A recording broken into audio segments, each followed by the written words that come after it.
And that's why I can look back and I can say, this is not overnight success.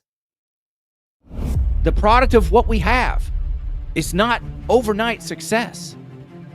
But I can also tell you this, it's worth every single moment of the good and the bad and the ugly and the disappointment and the heartache and the heartbreak. It's worth it to put the work in. And I'm not telling you that because I read it somewhere. I'm telling you that because we are a living testimony of it. I wanted to be someone I could count on. And I knew, like I said before, I couldn't count on me. When you are your best accountability partner, when you are your best motivator, that is true transformation. When you do it anyway, when you do not feel like it, that is true transformation. When Jeannie acts a certain way, and I know what my internal dialogue is, and it's not to disparage her, that is true transformation. When my kids do what 19 and 20 and 22 and 23-year-olds do, and I recognize that I'm getting into my emotions about it, that is transformation. Transformation takes time. It takes effort. It takes intention. It takes you being willing to do it even when nobody's looking. It takes you being willing to do it when you're not going to get an attaboy day after day after day. Because you're doing it for the ripple effect. You're not doing it for the instant gratification. You're not doing it. It's not going to be comfortable. Because the comfortable is where you are now. And what do you have in the comfortable? You don't have what you want. That's why you're at this podcast. And I don't say that to be a freaking jerk about it. I say it because even though I don't know you, I care about you because I was you. I was you. I'm just further down the journey. I'm farther down the path and I'm looking back saying, it's worth it, dude. It is worth it. So do it.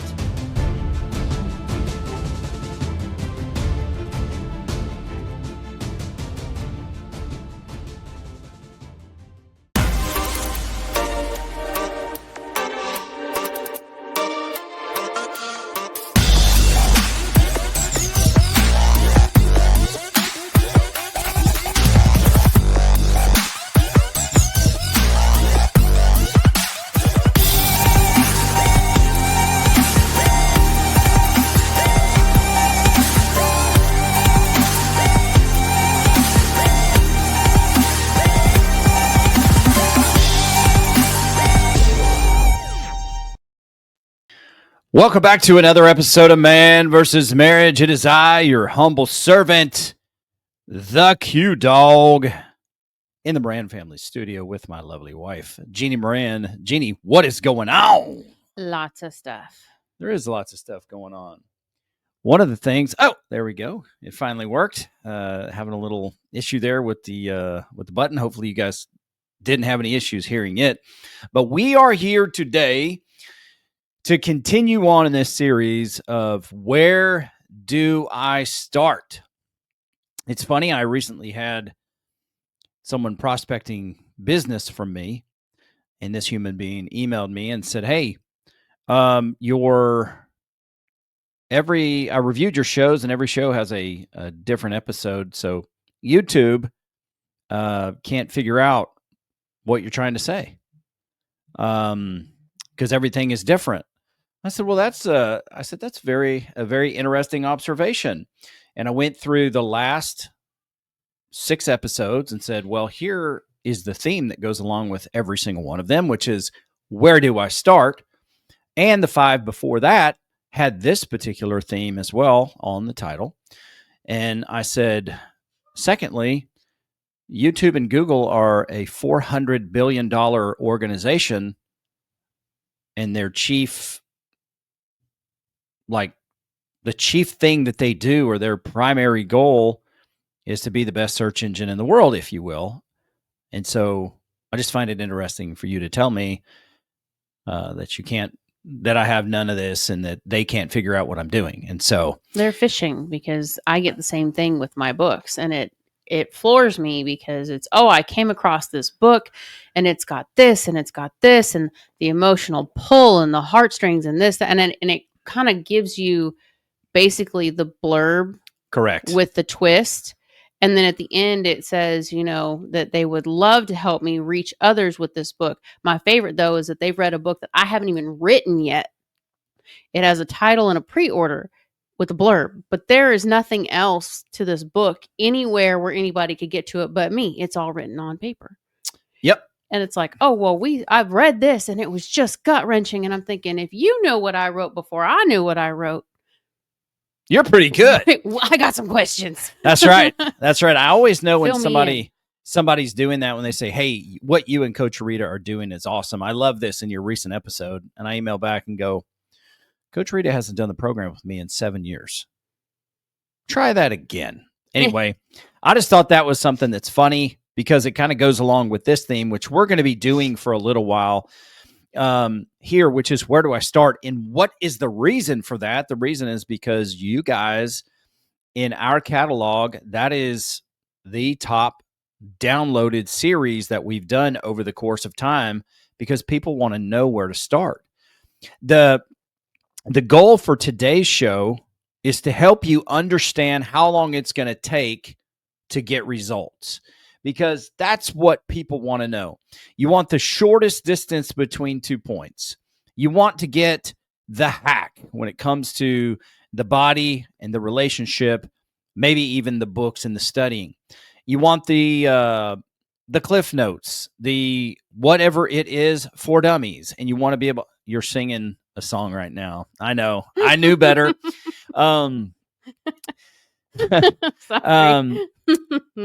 But here's the thing, okay? I want you to settle in with me, and I'm asking you to open your mind and your heart to hear this particular message. We all want to know, like when we start something, we want to know things like, how uncomfortable am I going to be? Because I want this process to be as comfortable for me as possible, but I also want the maximum amount of value out of it. And those two entities are rarely working together. Comfort and change. They just don't. What's the look on your face? I'm puzzled. I'm not. I'm thinking, first thing you would tell somebody if they said, I want this to be as least painful as possible, then you don't want to do this.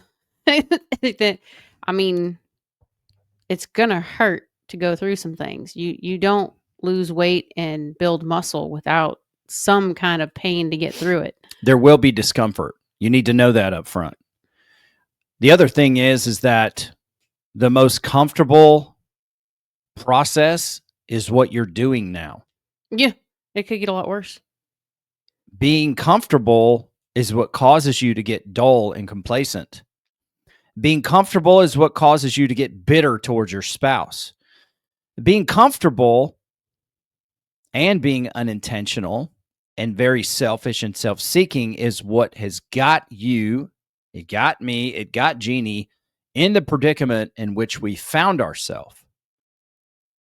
And maybe it sounds harsh for me to say selfish, but when you get into disappointment and you only think about how it affects you, that's a very selfish way to look at it because there's two people involved. I'm not saying that your spouse is without sin. There is a transgression, I'm sure. But that's part of being in service to one another as you grow in your relationship. But if you're looking for the most comfortable way, like to put electrodes on your stomach and in just 1 week get 6-pack abs, you're setting yourself up for failure. And when I got started in this process, I didn't start this and wonder how long is it going to take. maybe I'm just fortunate because of that. I was enamored with the concept that who I was is not who I had to be, that I could actually develop myself into somebody that I myself respected. I was going to say the mindset was different. It wasn't about the difference with you versus other people is when you look at something and you lock in on this is what I want to accomplish. You don't look at how long is it going to take me to get there. Do you look for a benchmark? Yes. But do you look at how long is it going to take me to get there? Not usually, because for you, it's I'm just going to get there. It doesn't matter what the time cost is. I'm going to get there. That's mostly true. There is a point in some of these goals where you have to put a timetable on it so that you feel pressure. Agreed. But what I'm saying is the overall because we're doing this as marriage, we'll do it this way. Getting from where you are now, where we were 16 years ago, to where we are 16 years later. Were there benchmarks? Yes. But the overall concept and idea was, how do I get from where we are 16 years ago to where we are today? And it wasn't about how long is it going to take us. It was, what are the steps? And then each individual process had a milestone to it. Yeah. And I think that is a great way to articulate it, because in the beginning, we did not have the marriage that we signed up for. Mm-hmm. That was apparent to us. So whatever level our marriage was, the expectation was not there that we were going to go from a marriage that was in survival mode to outstanding in a week, a month, or a year.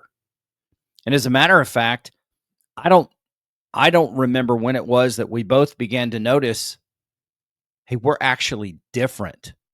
Because how long into the process was San Diego? I'm not sure. San Diego, like 4 years? No. San Diego was in the beginning. San Diego was maybe a year and a half into it. But San Diego wasn't the moment that I figured out that things are changing. San Diego was the moment that I realized you're in this for the long haul. So I didn't have to stop. I didn't have to keep waiting for the other shoe to drop. It wasn't about if you were going to continue making changes. It wasn't about if I was making enough changes. That was more of a confirmation to me that we're doing this. We're actually going to fight through this until we get what we're looking for. So that wasn't for me, that wasn't the mile marker that said, oh, hey, we're changing. That was the moment that everything clicked in that said, okay, we're on the same page. We want the same thing. And I needed to stop worrying about crap that didn't matter. Well, the reason I look at it that way, and I don't disagree with you. The reason I look at it that way is because it's the point where I felt like things changed and I understood that we were both committed to something. Exactly. And that takes time. Because right now, if you're like many of the couples that Jeannie and I talked to, or if you're like Jeannie and I in the beginning, you don't have many reasons to believe that this is going to be different. And I had to enter into becoming a better man. Like in the Living Life by Design, we had to come up with a phrase, and we had to stand in front of this class of our peers, and we had to repeat it until people believed it. I remember getting fussed at for that. And look, there were people that told me that they believed it like the second time, but they wanted to make me sweat. I got fussed at because I refused to speak to the room until you locked on and agreed with my statement. And when they came back, my counselor, or whatever you want to call her, came back and said, why did you didn't focus on anybody else in the room. You didn't try to sway us, which is the goal, is to get the whole room to stand up and agree. And I said, because if he doesn't believe me, it doesn't freaking matter. Y'all can believe what you want. I don't live with you. this is my other half. This is the part of me that solidifies I am what I say that I am, because without the support, it wouldn't matter. And it was funny because at first she barked at me, and then because she was like, the assignment was to get the whole room, and the second person was my Uncle Bill. And she was like, you went person to person, you didn't speak to the room. I said, because I don't care about the room. I needed my husband to believe in me and agree with me, because without him, I can't do it. And I needed my uncle, who at the time is my pastor, because I trust him wholeheartedly to speak into my life and give me guidance. And if he doesn't believe me, he's going to tell me because he's got the right. And as my uncle, he's going to tell me very colorfully, because that's the relationship we had. But it was just a different, I don't know, it's just different for me than it was for you, I think. I'd imagine, since we are different people. Agreed. And we have different expertise, and we have, while our personalities complement one another, we're not necessarily both meant for the same thing. We're meant to do something together. But I think that was part of what solidified us moving to the next phase, because once we got through that, kind of figuring out who we were, why we thought the way we thought, that kind of stuff, when we came into agreement with each other on that and where we were, then we went to the next phase, which was, we're going to do the marriage counseling. We're going to do the marriage group. We're going to get with Rita. We're going to start working on this aspect of things, because I couldn't be what my statement was without you. And you couldn't be what your statement was without me at the time, because that's what we were trying to build. Well, let me give you the very foundational piece of it. Is I had to be willing to believe my statement before I was it. Mm-hmm. And you, the listener, have to do the same in this. My statement was, I am a new man. Mm-hmm. And by golly, I'm going to tell you that I am a new man. And that doesn't happen because I repeat something to myself over and over again. That happens because I'm willing to do it. That happens because I'm willing to submit myself and be accountable. That happens because, and one of the primary, if not the most important piece of the pie, is that I am willing to submit myself to Jesus and to be transformed. Because that is where, I've talked about this before, you can put some disciplines in place and they will work. But it doesn't mean the disciplines are the action. It doesn't mean it's going to transform you on the inside. I've gone through a transformation on the inside, like in me, becoming someone else, someone who felt like I did not matter, someone who felt like I couldn't find my purpose. I didn't know what I was supposed to do. I had no confidence. That has been transformed. And it's been transformed because I have surrendered my ambition to the good and perfect will of God. And that can be a scary thing. And it didn't happen all at once. Like I was telling Jeannie earlier, I mean, when this began, it's not like the clouds burst open and sun rays came down and angels surrounded us and we started singing all these songs to us.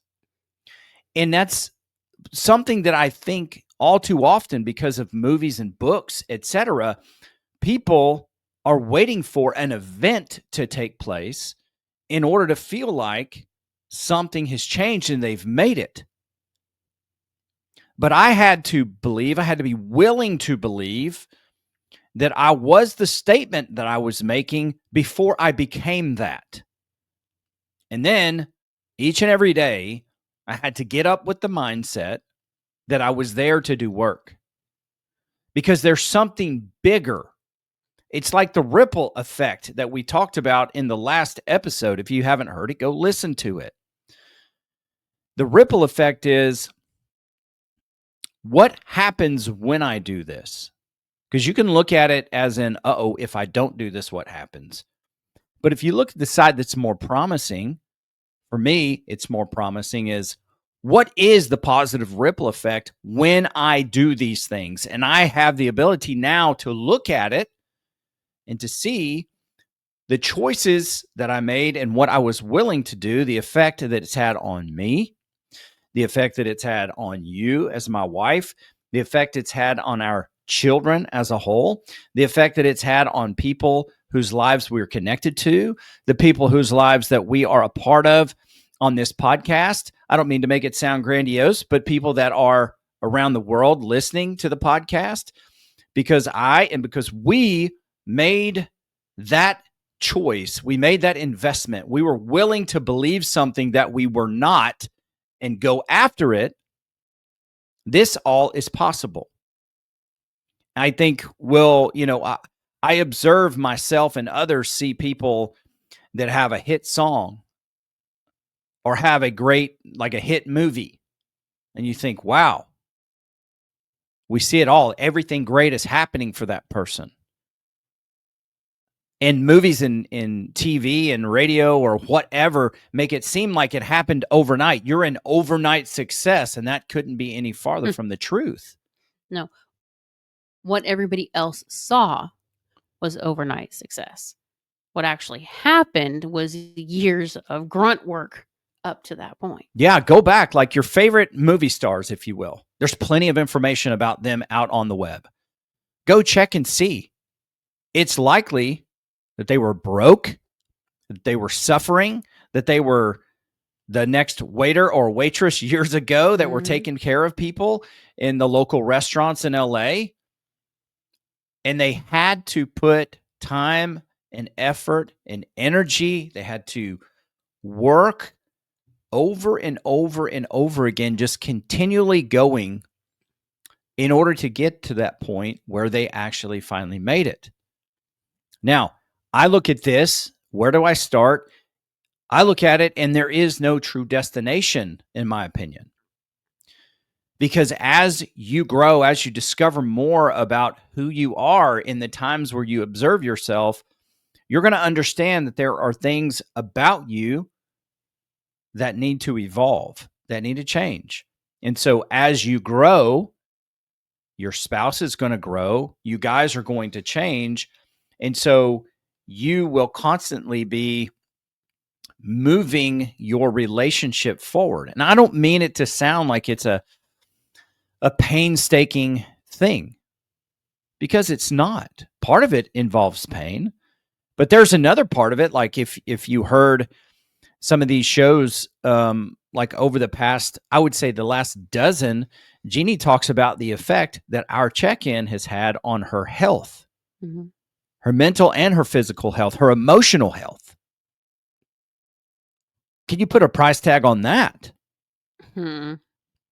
I mean, truly. And then the things that we have gone through, and look, there are things changing in our life. We have adult children now. Everybody's an adult.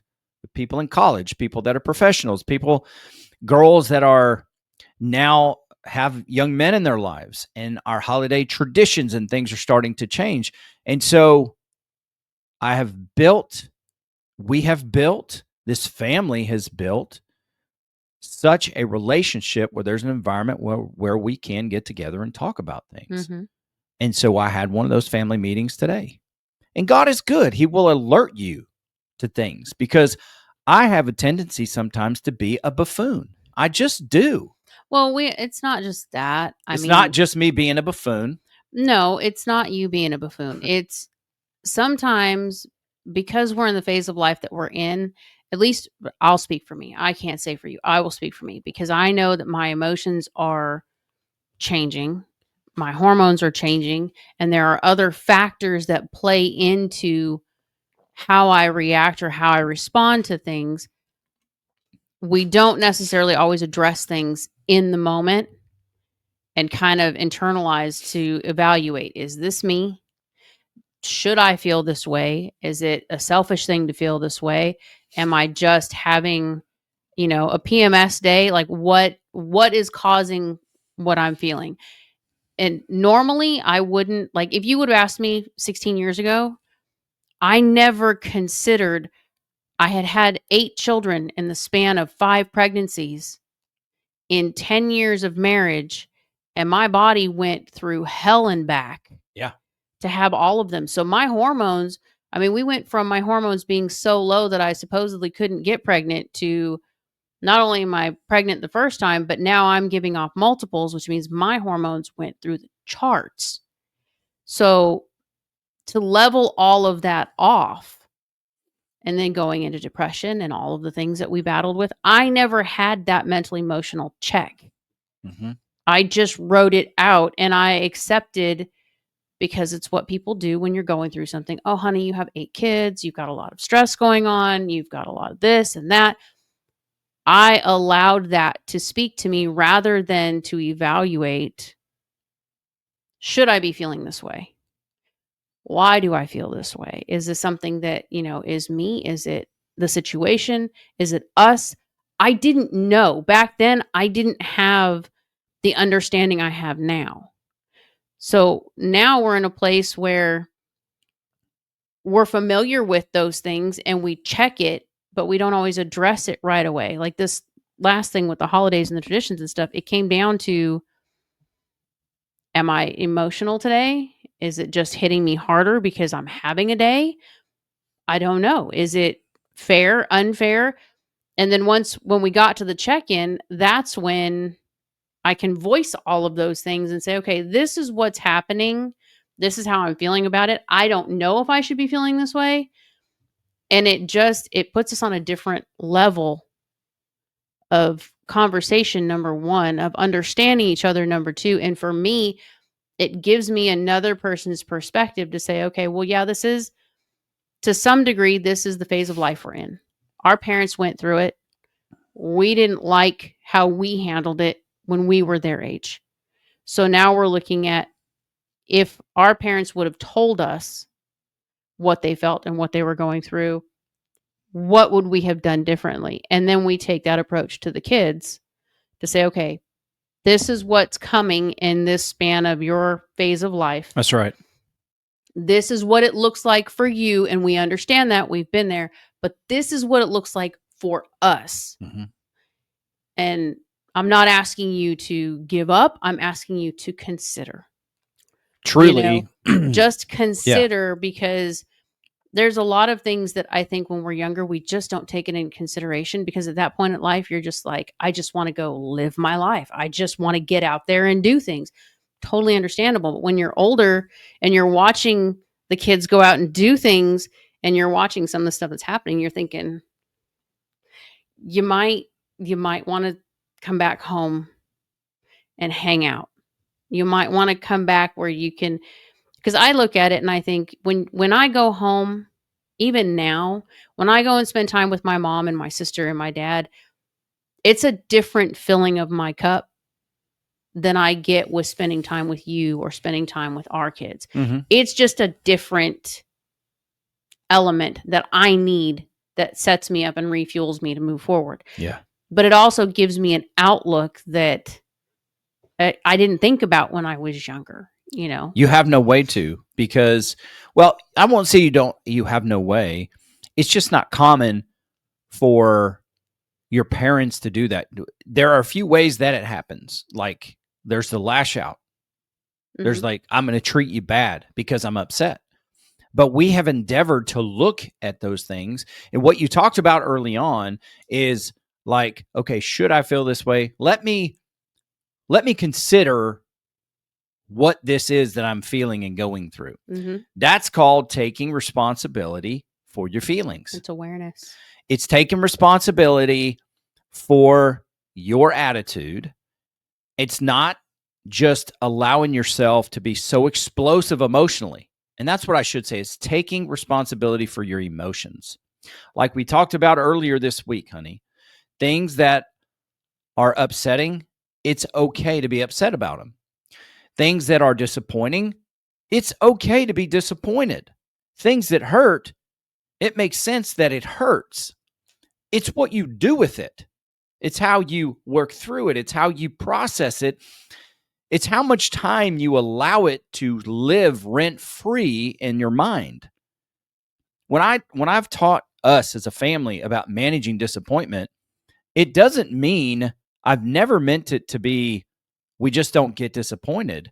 It's like disappointment is not, it's a natural feeling. When you have your heart set on something, you get disappointed. It makes perfect sense why you're disappointed. Mm-hmm. But if you start to treat people poorly and resent people and get bitter, now the disappointment is controlling you rather than you processing through it. Or if you give up on something because it didn't pan out the way you thought it should, so now you're disappointed with it, and you just decide, you know what, I'm just not even going to try anymore.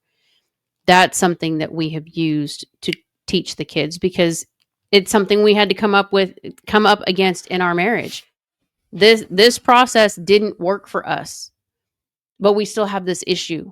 So we could have just said, screw it, we're just not even going to touch that issue. We're just going to leave it alone. We're going to run it under the rug.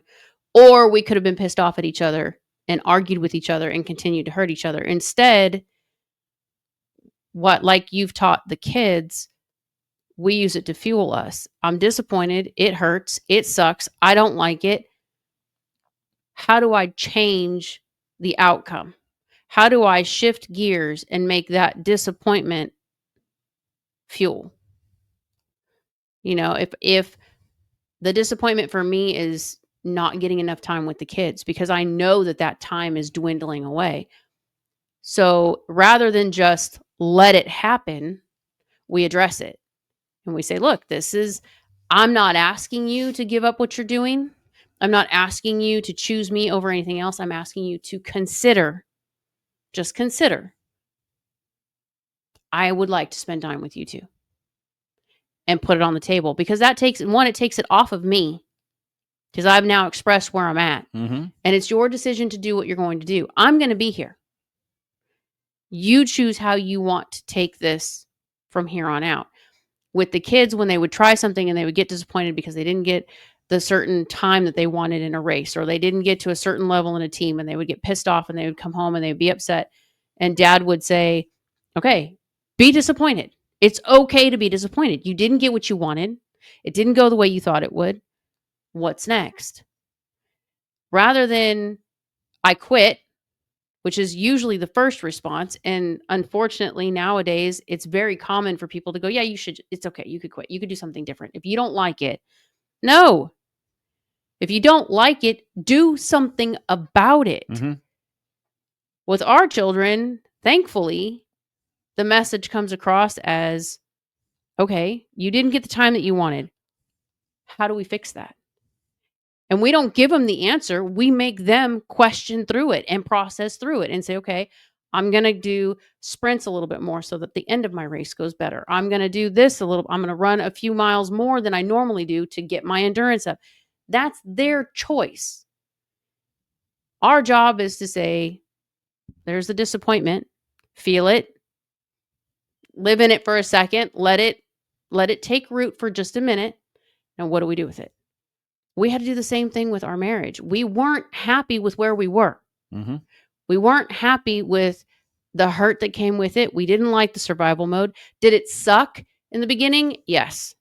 Did it hurt to have the hard talks? Yes. Some of them were gut-wrenching for both of us. But as soon as we got past the conversation and airing the grievances and letting it all come out and saying, okay, I'm disappointed in this. I resented you for this, but I want to be better. Mm-hmm. Okay, drop the disappointment. Drop the resentment. Let's get into the forgiveness phase of things. Let's get into the momentum side of things. What do we do next? How do we get this rock that is sitting heavily on us off of us and lighten the load and do something else? Does it mean we were not hurting through the next process? Hell no. It took us a while to get through these things. But when you look back at it, and it's funny because when you start talking about, how long does it take? We're in year 16 since we started this journey. We've been married for 26.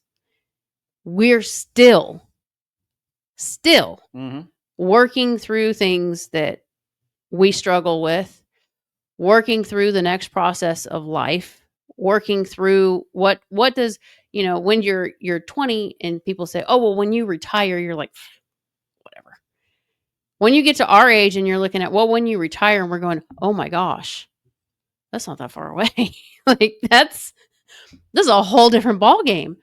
Yeah. But like I said, going and seeing my parents,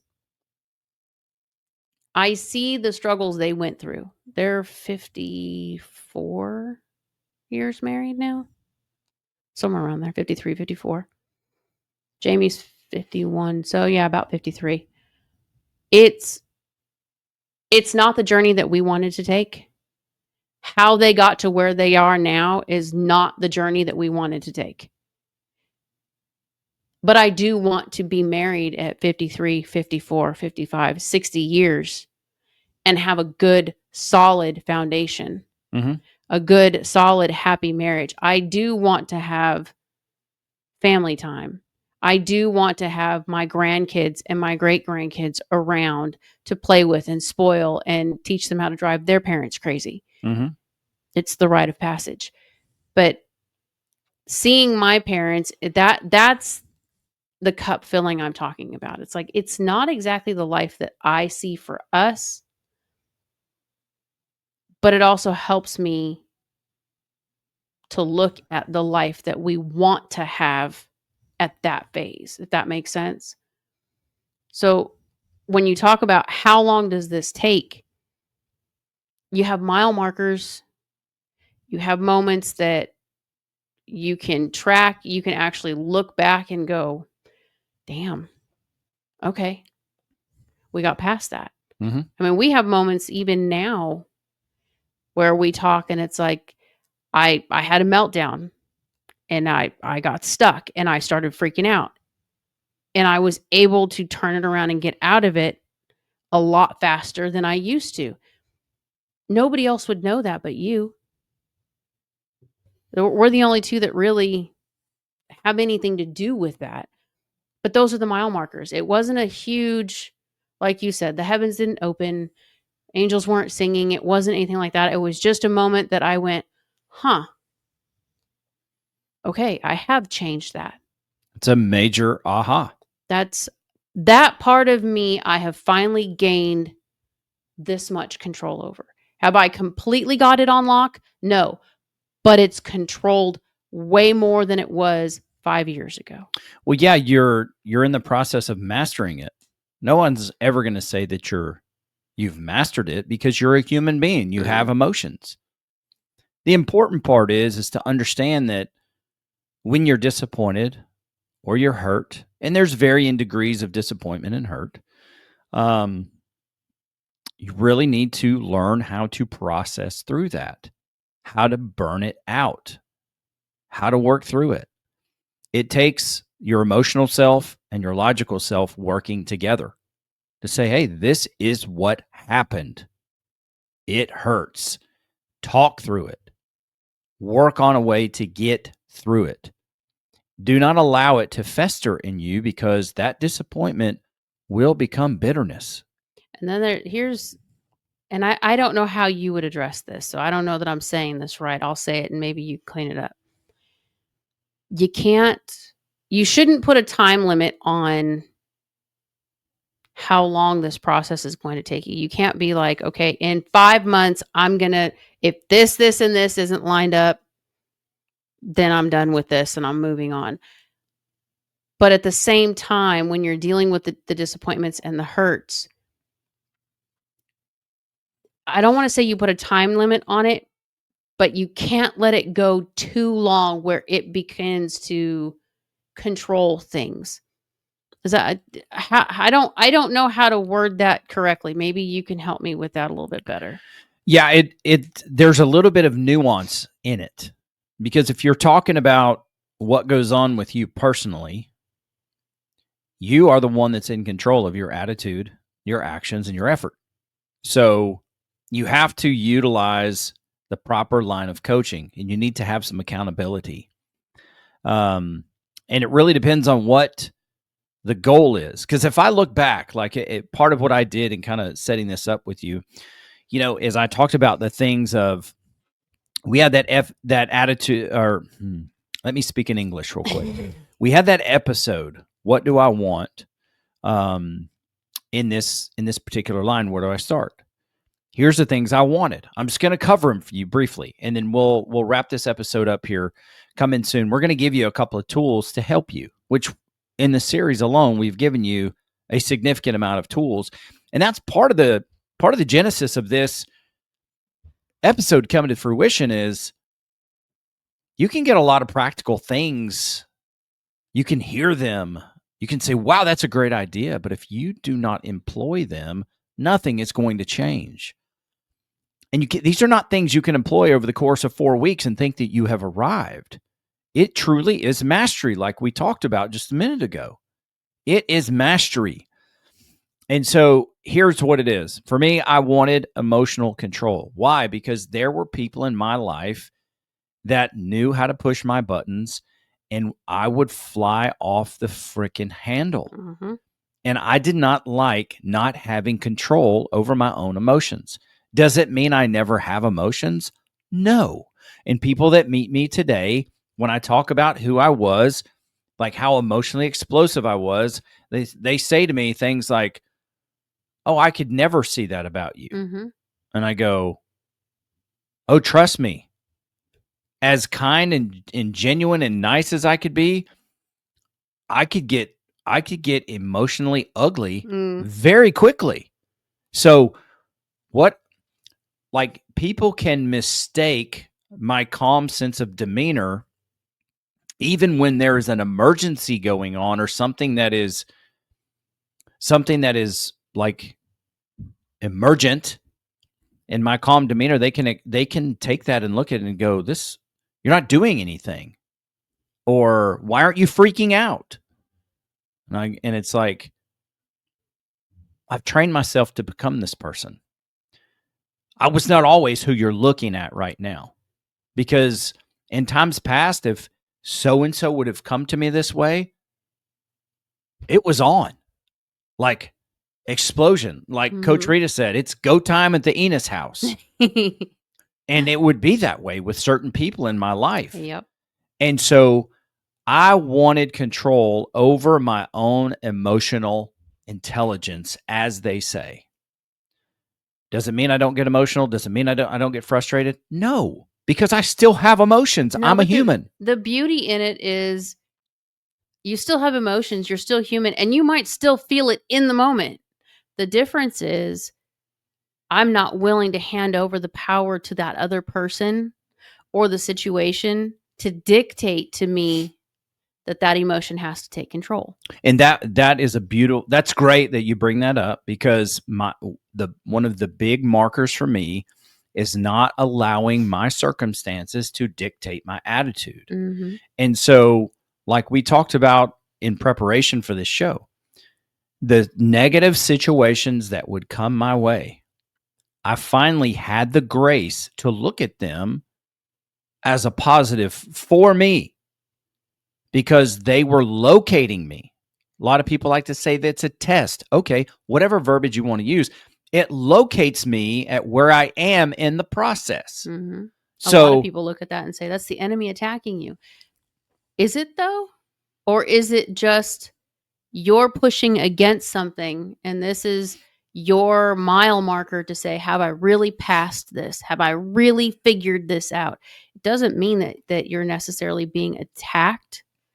It could just be your own familiarity with the same situation. It's not that it's anything new. It's something you know, and now you're at a place where you recognize it. Mm-hmm.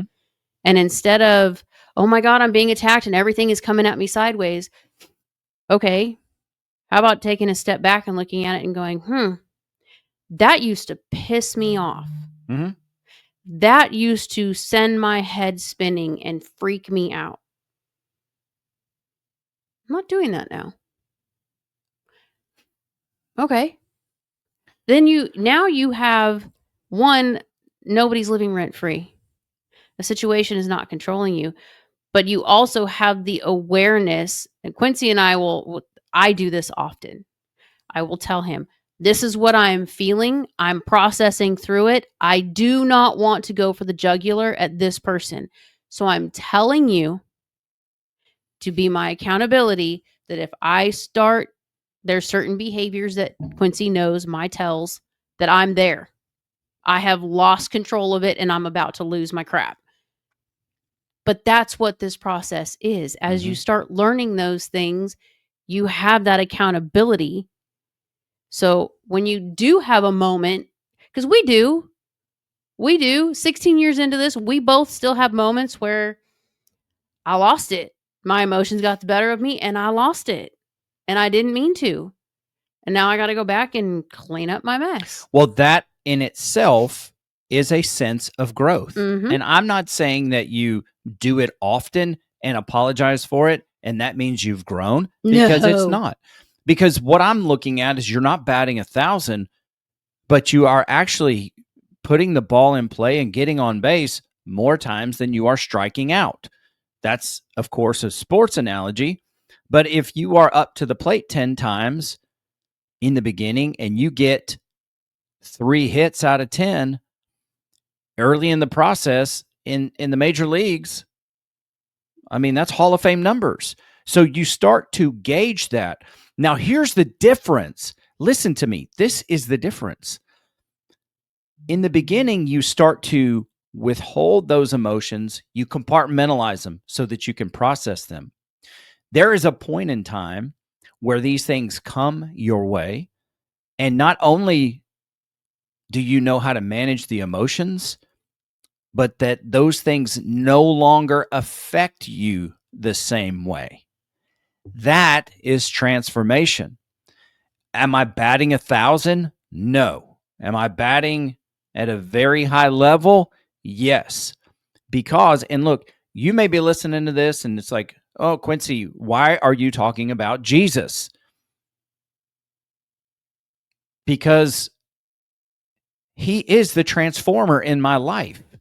I don't have the ability to articulate it well enough, but I can tell you that is where true change has come, because it has gone past just a discipline of something.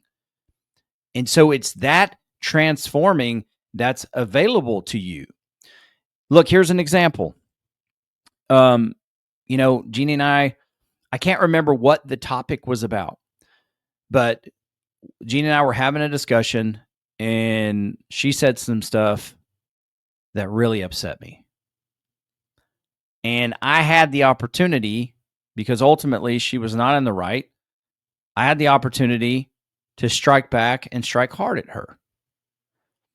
And instead of doing that, I was able to say in this particular instance something to the tune of, okay, and whatever I said, and I left. And I came back later and it's like, hey, you seem off. You don't seem like you are yourself. What's going on?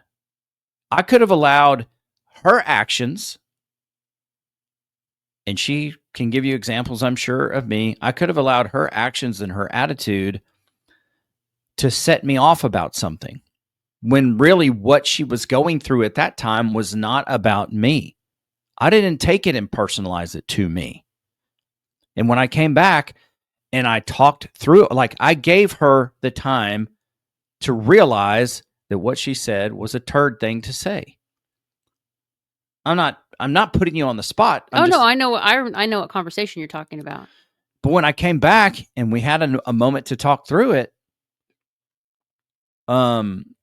she was able to identify what was going on in her, and what made her feel so anxious that she had to lob a bomb at someone that had nothing to do with it.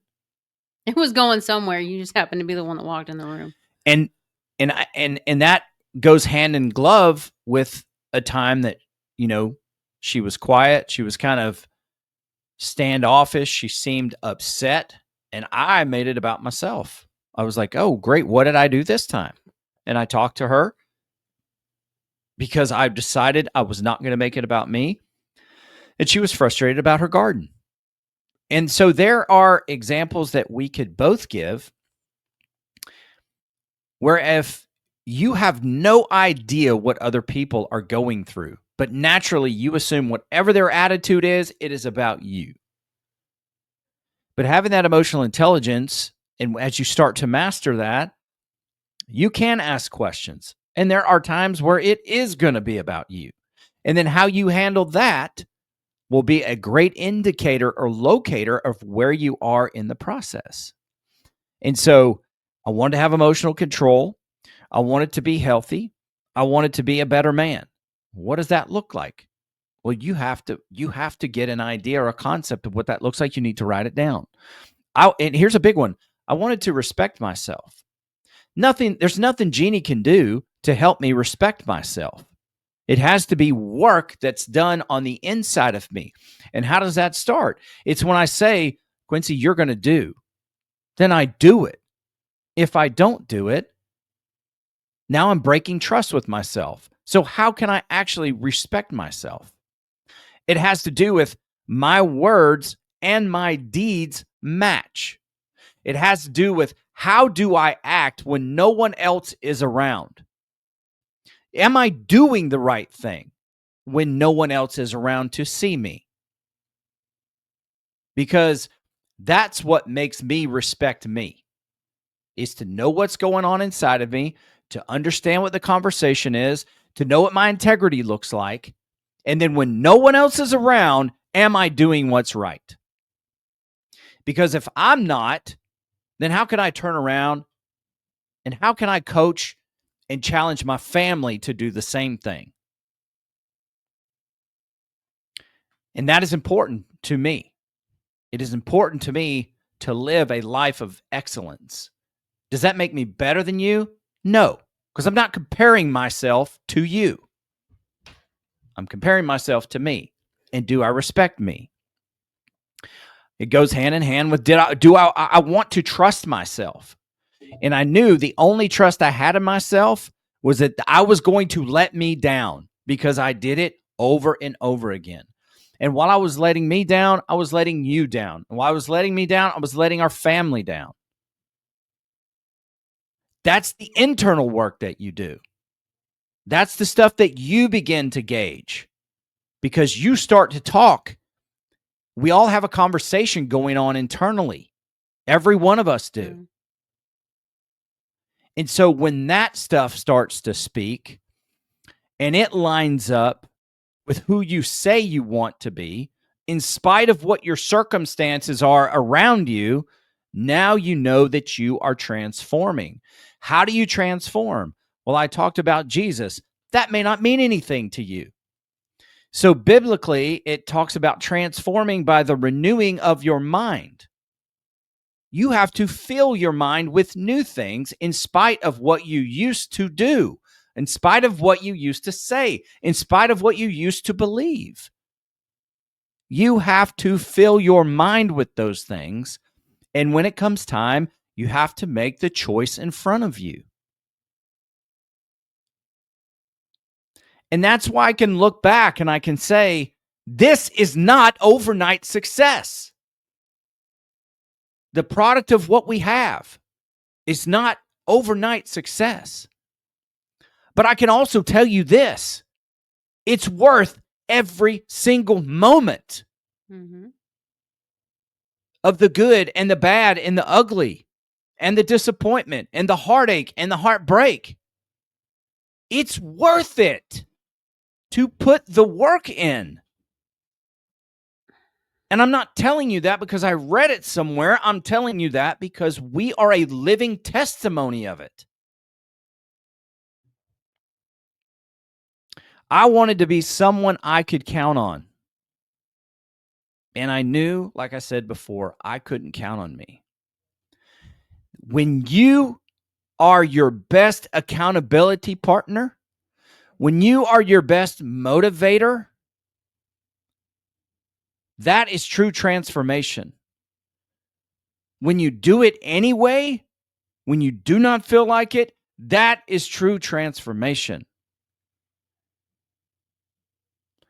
When Jeannie acts a certain way, and I know what my internal dialogue is, and it's not to disparage her, that is true transformation. When my kids do what 19 and 20 and 22 and 23-year-olds do, and I recognize that I'm getting into my emotions about it,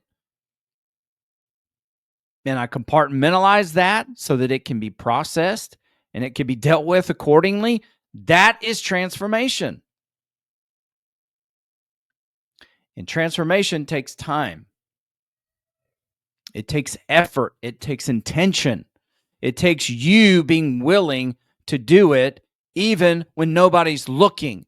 It takes you being willing to do it when you're not going to get an attaboy day after day after day. Because you're doing it for the ripple effect. You're not doing it for the instant gratification. You're not doing it. It's not going to be comfortable. Because the comfortable is where you are now. And what do you have in the comfortable? You don't have what you want. That's why you're at this podcast. And I don't say that to be a freaking jerk about it. I say it because even though I don't know you, I care about you because I was you. I was you. I'm just further down the journey. I'm farther down the path and I'm looking back saying, it's worth it, dude. It is worth it. So do it. Don't quit because you think it's going to take too long. It is a beautiful journey. Even with the heartache. Even 10 years into it, when I lie awake in bed wondering, how am I still here with my wife? How I thought I got over this. Even at 14 years into this 16-year journey we're talking about. In various states around the country. Even in paradise in Hawaii. At 15 years in. When I just got done talking with my wife to people that asked about the podcast, and we talked to them about the tools and how it's made our life better. And then we go and crash and burn our vacation. Even then, I look back at it and I'm thankful for that difficult time because it was another step in us transforming our relationship. It was a step in getting us to what the check-in is now. We might not have it if it wasn't for the failure. Yeah. Things that are of any value take time. They just take time. I've never seen a team in the NFL that plays 0 games in the season but shows up and plays 1 game and wins the Super Bowl. Have you ever seen that? No. In Major League Baseball, it's like, what, 162 game season? I've never seen the Dodgers skip every game in the season and just show up to the 7th game of the World Series and win. Ever. It's never happened. Because that's not how it works. You have to be willing to put the work in. In this process, you can get very bitter if you remain selfish. If you blame your spouse for the way that you act, if you blame your spouse for the way that you treat her, you'll be bitter and you won't get better. I did it for too long. I was disappointed. Very disappointed. I felt lonely in my own marriage. I had resentment. I was very, very insecure. And I had reasons to be insecure. I was 382 pounds. I had more reasons than that to be insecure. But I'm going to challenge you with something, whether you are a follower of Jesus Christ or not. I want to challenge you logically for this. Okay? My cousin Shane challenged me with this for years. It's Ephesians 5:25. I don't do a lot of scripture. I don't do a lot of talking about my faith. I do more now talking about my faith than ever on this podcast. It's warranted because I'm here to tell you, you need Jesus. That's where the transformation is. I'm going to keep saying it because it's what I believe. It's my conviction. Ephesians 5:25 says this, that husbands, love your wives as Christ loved the church. Not only, this is a little Quincy paraphrase here, not only did he love the church, he gave his life for the church. So that tells me, and I'm not endeavoring to take this out of context. It tells me that we as husbands should be a reflection of Christ to our family. And what is one of the things that Jesus told his disciples that I believe is very necessary when it comes to this human experience? He said, "Hey, I didn't come here to be served. I came here to serve." Now, after he died and he rose again, the game evolves a little bit. But he gave us a beautiful example of what being in service to others is about. And right here in your marriage and in your relationship, that means you lead with that because Jesus is the lead of our faith. He is the first born of many brethren.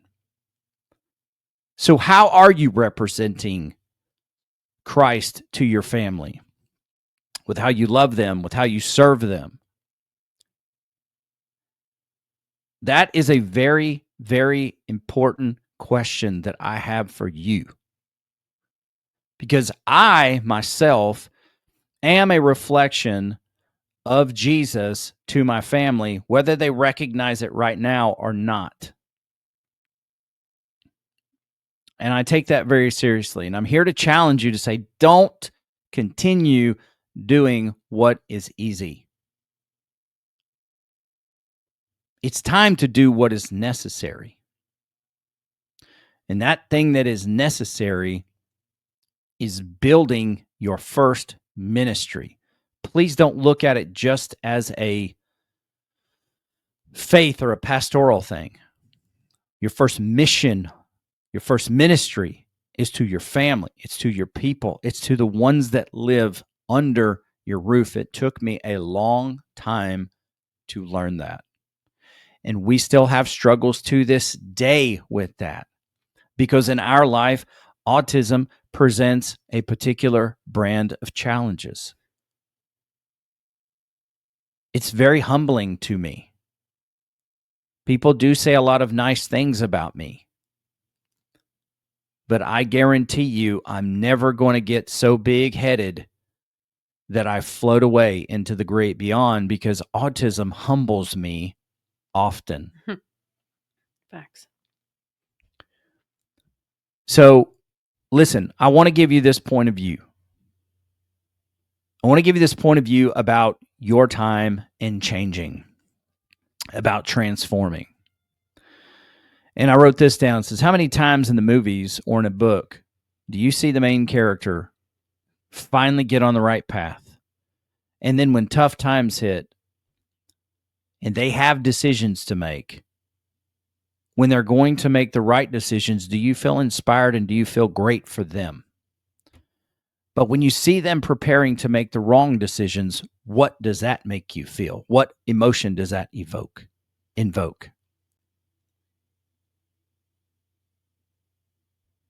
I'm asking you to take some time and look at yourself as if you are the character in the movie, as if you are the character in the book, and step outside of your situation and look at what you're heading towards.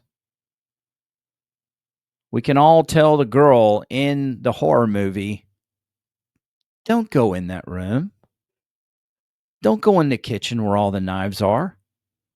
Don't walk into the barn where the chainsaw is. We can do that. You see what's coming. Mm. But how often do we step back in our own life and say, hey, don't continue to go down that path, character, because you know that is certain doom. If you just make the right choice in front of you, if you just make the next right choice, as our buddy Jeff and Candace would say, do the next right thing. You should not allow yourself to get so anxious about all the right choices you have to make, but rather just make the next one. That is what's necessary. Look at yourself. Use this as a tool. I promise you, it has helped me many times. Now, finally, the other tool that we want to give you is this accountability piece. I don't know, honey, if you want to talk about the accountability piece that we did before. I want to wrap the show up soon, but I would like for you just to talk through that if you can. I know it's getting late, but if you can, talk about that a little bit, and then we'll start to wrap this show up.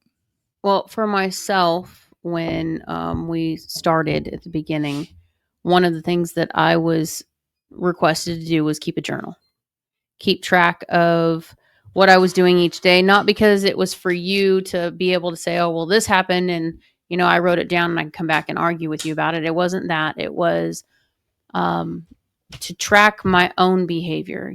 Quincy and I talked about this today. This is what I was thinking. I didn't say that. Instead, this is what I did. This is where we're at. And then the next day I would talk about, if we got on that topic again, how it played out. It gave me a written log to go back to where I could physically see where my choices were made, what things were different. Mm-hmm. It helped me to see for myself that I was doing things differently. It's very similar when we were talking earlier. Our PJ, a trainer that we use, used to tell us when we would work out, if it's not in your book, you didn't do it. It doesn't count. You have to track it. You have to have a way to go back and see, because she would use it at the end of your 6 weeks. Well, okay. Well, what did you do on this day? Or what did you do in your diet this week? Why is your weight different? Why is this different? And we had to keep track so that she could pinpoint and say, okay, well, on this day, your workout was only X amount of calories, but you put in X amount of calories. This is why you have a discrepancy. It's the same thing with my journaling for my emotions and my responses and my reaction time. It also helps to get things out of your head, so they don't stay there. A lot of times, at least for myself, if we've had a situation or something happened with one of the kids, an argument, a conversation, whatever, and if all I do is talk about it out loud, it's not going anywhere. It's bouncing back at me. So I will write down what I'm thinking, what I'm processing, what's going on. I don't always keep it. Sometimes I just write it down to get it out of my head and throw it away. But it helps to get that negative out and clear the mechanism, so to speak, and allow me to move past it. Yeah. But for myself, I had the other form of accountability I had was Rita. I had a person that if I was struggling with something and I couldn't, I knew me. This is going to be a hard one for me. This is something that I struggle with. I know I'm going to struggle with this. So Rita and I had an agreement. If I'm struggling with it, text her. If she has a minute, she'll call me. If not, we'd have a simple text conversation. But I had somebody that I could say, okay, this is what's happening. Quincy and I are arguing about this. This is where my head is. I don't want to piss him off. I don't want to have an argument. How do I approach this so that we can fix it? But if it can't be fixed in the moment, what do I do to kind of put a Band-Aid on it until we can get through the emotion of it? Sometimes you need that. You need somebody that you can trust who has no skin in the game. that can say, okay, let me ask you some questions. That's where she always got me. I always got screwed in the questions. It's, well, why? Who said? Where did this come from? What was the thought process? What were you dealing with? Did something else happen during the day? It was all these different things. And then finally it would get down to, oh crap, I lost control of my emotions here. I allowed something to piss me off that didn't belong here. And sometimes it was, I just woke up in a bad mood and you just happened to be the reason because I had a shitty dream and it was all about you. It is what it is. And it's not your fault. But that's what helped me, was having somebody that I could relay that to and get, a level-headed conversation with. And the journaling helps me a lot. I still do it now. I don't do it as consistently as I used to, but in big moments, especially really hard emotional, when we have a hard conversation, or dropping Mo off at school, perfect example, because we dropped Mo off at school and in the same day I got a phone call about my mom's cancer and her treatment and all those things. And it was just too many emotions, too big to deal with. And I didn't know what to do with it. It went into a journal for several days until I finally felt like, okay, I've processed through this part of it. And then you and I had a check-in, which kind of solidified, I'm good. Yeah. But that's the other side of that. If you can do it, if you're in the place with your spouse, and this doesn't work for everybody, because in the very beginning it is really hard to go through the check-in because you don't have the trust to accept the accountability yet. But if you are in a place where you're open with communication, you guys are on the same page, you're both making changes, things are going well, you're moving forward in where you're going, and you put the check-in into place, use that. Say, this is, let your spouse know. I used to tell Quincy all the time, I'm working on this. I'm struggling like hell, but I'm working on this. So I'm telling you because I need you to be the one to tell me if I'm backsliding on this, or if you catch me going into my head, or if you catch me, the perfect example, we recently talked about how end of the year, there's a lot going on. We're getting ready for next year. I have a full roster that I've never done before. Plus it's the end of the year. Our kids getting ready to go to basic. We've got all these family traditions, holidays, all these things coming up, and things that we want to accomplish to launch us into next year and get us ready to have a good start. For me, I had it all on lock about 4 weeks ago. And then we took a break for our vacation for our anniversary. And then we took a break because of the holiday for Thanksgiving. And little by little, my time blocks got messed up. My focus got messed up. My workload got thicker. And I came to him and just told him in a check-in, I'm going to be honest with you. I am overwhelmed and I'm trying to sort through it. So if you see me doing my normal, which is having a meltdown or pulling away or shutting down, I need you to know this is what I'm working on. So I need you to call me on this. I need you to help me so that I don't let it get me stuck. That's what the whole check-in deal is for, is to put those things on the table and say, okay, I need your help. Yeah. And it feels good. There are times where it just feels good to be able to say it out loud. Because that'll take a weight off of me sometimes.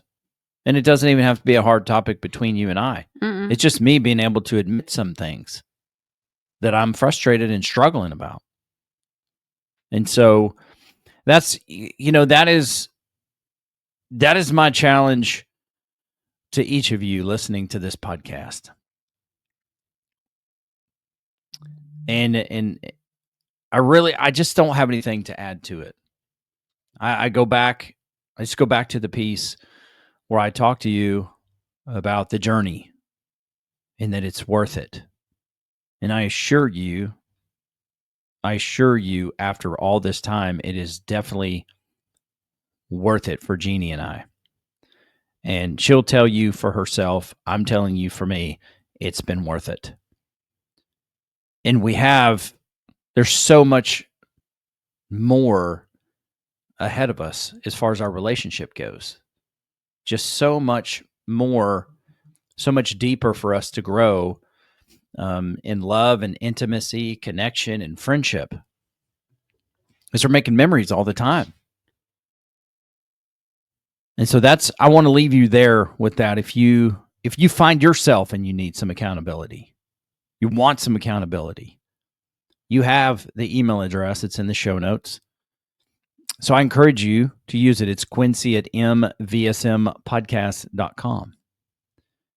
If you dropped in on this episode, you haven't listened to the others in the beginning of this series, Where Do I Start? I want you to know that we have laid out tools to help you through this process. But the tools only work when you use them.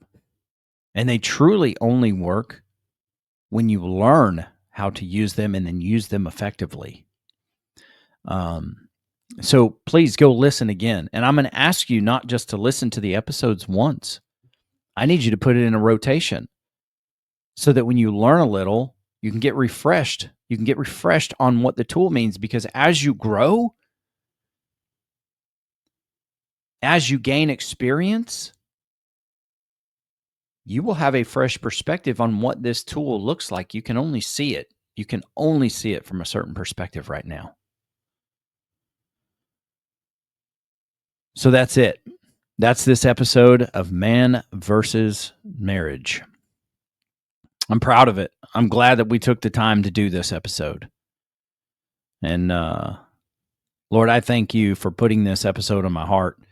I know it's going to bless some people. It's going to positively impact them and challenge them. So thank you for being so good to speak to my heart and to challenge me. Honey, your final words? All good. All right. That's good enough for me too. It ought to be. It's been over an hour. I endeavored for this to be about a 30-minute episode. We always do. We always do. I know there's going to be a guy out there. Well, if you can't trust yourself to do a 30-minute episode. Nah, come on, brother. You're too much like I was. Unless you're being funny, and that's hilarious. So, that is it for now. Thank you so much for listening. I do not take for granted any download. I do not take for granted that you're willing to sit and listen to us in your day-to-day and trust us to come back and to keep coming back and to listening to us, because our heart is to pour into those people that we used to be. I don't take this lightly at all. So, without knowing you, I want you to know that I love you. And I want you to know that I appreciate you and that we are here for you. Use the email address, Quincy at MVSMpodcast.com. The lady, that lovely lady over there, she's Jeannie Moran. I myself am Quincy Moran, a.k.a. the Q Dog. And this, my friends, is Man versus Marriage, the podcast.